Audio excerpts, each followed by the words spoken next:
Čaute, tu je Dimtrojc a tuto je Chemse s nami. No a zistil som, že mi to až tak nerelaguje. 43 fps to nejak vyťahneme. To je super.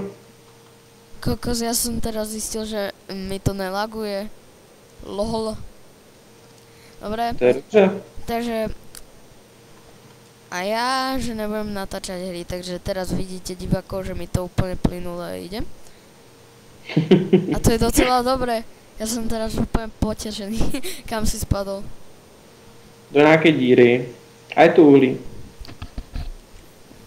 Ja si ešte stiahnem Optifine a potom budem mať asi aj 80 fps.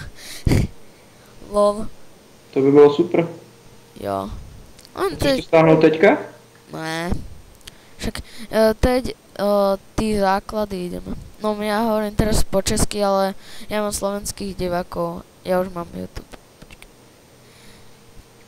No tak snad tě nebudou hejtovat kvůli mě, že jsem Čech, že jo? Jo. Ale určite väčšinou Slováci vedia po česky, ne? Hej. A niektorí Česi vedia po slovensky. Hej. Jo. Aj ty vieš po slovensky? Trošku.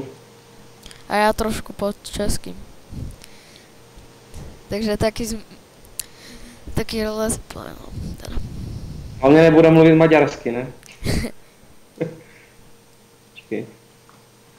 Dávej torčky, ať taky něco vidí. No.